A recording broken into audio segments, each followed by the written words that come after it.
비트코인 컨퍼런스가 성공적으로 마무리가 되었는데요. 우선 차트를 보시면 비트코인 4시간봉 차트입니다. 가격이 70K를 찍자마자 원웨이로 하방이 나오면서 현재 66K까지 내려오게 되었는데요. 비트코인 컨퍼런스에서 엄청난 내용들이 쏟아져 나왔음에도 불구하고 이렇게 내려온 것은 가격적으로 보았을 때 선반영이 되었다, 이렇게 볼 수 있을 것 같습니다. 아무래도 비트코인의 장밋빛 미래들이 여러 각도에서 보이고 있기 때문에 그 심리가 선반영되어서 쭉 올랐다가 컨퍼런스를 통해서 그 기대감이 해소되면서 내려왔다는 이야기죠. 어떤 사람들은 이거 왜 떨어져? 이러면서 불안에 떨고 있을지도 모르겠는데요. 어찌됐건 비트코인 컨퍼런스가 갖는 의미와 내용들은 우리에게 너무나도 중요한 것은 팩트이기 때문에 오늘은 이에 관련된 내용들을 중점으로 살펴보고 앞으로 비트코인이 어떻게 흘러갈지 알아보는 시간을 갖도록 하겠습니다. 사실 이번 2024 컨퍼런스는 가장 주목받는 인물이었던 트럼프 이 하나로 종결을 할 수 있을 것 같은데요. 핵심적인 부분만 일단 요약해서 설명을 드리자면, 대통령이 되면 이제 첫날 게리 겐슬러를 해고하겠다. 게리 겐슬러는 대표적인 암호화폐 규제론자이죠.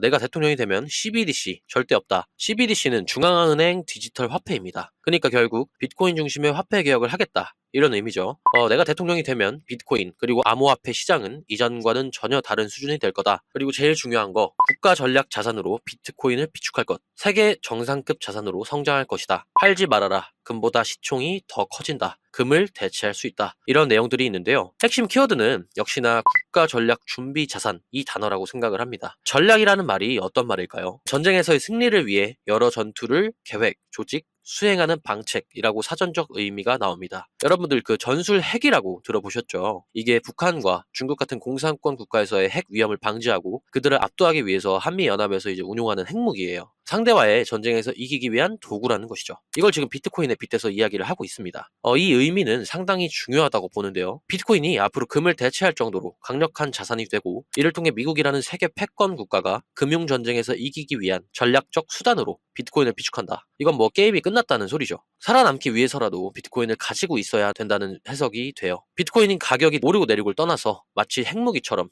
가지고 있어야 되는 자산이 되어버릴 것이라는 이야기를 하고 있는 겁니다. 더불어서 최근 데이터들을 좀 살펴보겠습니다. 바이낸스의 비트코인 입금량은 최근 크게 증가되면서 3일간 총 6,600개 이상의 대규모 입금이 바이낸스에서 발생을 하고 있습니다. 하지만 이러한 수천억 단위 대규모 입금에도 우리 시장은 이러한 물량을 모두 흡수하고 오늘날 더욱 강한 상승 모멘텀을 만들고 있다고 유추할 수 있겠죠. 이는 이더리움도 마찬가지예요. 코인베이스에는 이더리움의 대량 입금이 현재도 진행되고 있습니다. 약 16만 개 이상의 그레이스케일 물량으로 추정되는 이더리움이 입금이 되고 있지만, 금일 시장은 이러한 매도 압력을 모두 견디고 일제히 상승하고 있습니다. 현재 크라켄의 유입 그리고 유출량을 모두 체크해보았을 때 마운트곡스 채권자들이 시장 하락을 주도하고 있지는 않은 모습이죠. 일전에 마운트곡스 커뮤니티 투표가 효과가 있는 탓인지 실제 저희 예상대로 마운트곡스 상환자들은 역시나 더 높은 상승을 기대하고 상환받은 물량을 안정적으로 홀딩하는 스탠스를 보여주고 있네요. 이들의 물량이 전혀 위협적이지 않을 것이라는 예상이 맞아 떨어지는 모습입니다. 현재 시장의 팩트 한 가지만 놓고 가자면, 마운트곡스 물량이 다 쏟아진다고 하더라도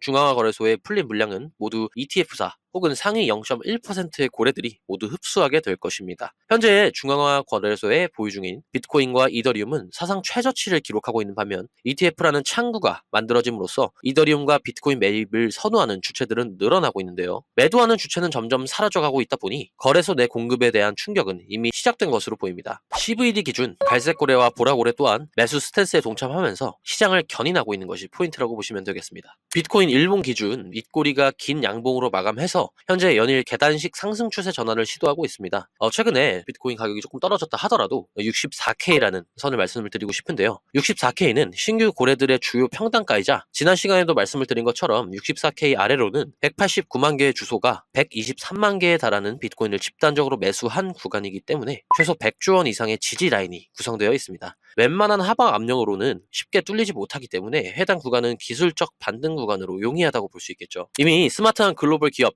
그리고 시장을 움직이는 큰 손들은 매도의 관점이 아닌 매수의 관점에서 접근을 하고 있습니다. 이는 명백한 사실이죠. 상장된 채굴 기업 마라톤 디지털은 최근 하락에 1억 달러 상당의 비트코인을 추가 매수하였으며, 이외 상장된 채굴 기업들은 마라톤을 포함하여 전체적으로 더 이상 매도하지 않고 매수의 영역에서 공격적으로 움직이고 있음을 알 수 있습니다. 이제는 수익률이 아닌 물량에 초점이 맞춰진 것으로 보여요. 더 나아가서 앞전에 제가 미국 연기금에 대해서 좀 자세히 다룰 거라고 말씀을 드린 적이 있는데요. 미국 뉴저지주 저지시티에서는 연금 기금을 이용하여 비트코인 현물 ETF 매입 계획을 발표했는데요. 23년 기준 뉴저지주의 공무원 기금의 총 자산은 무려 138조 원 이상입니다. 과거 위스콘신주 투자위원회는 이미 1분기에 2,300억 원가량의 비트코인 ETF를 매입했다는 것이 밝혀졌고, 지금 우리 시대는 비트코인이 선택이 아닌 필수가 되어가고 있다는 것을 알 수 있죠. 전 세계 글로벌 머니들은 모두 크립토 시장에 관심을 두고 있다는 것이 중요한 포인트라는 것입니다. 좀 더 중요한 얘기를 해보고 싶은데요. 앞으로 6개월 신분을 바꿀 수 있는 유일한 기회는 이미 찾아왔다고 생각을 합니다.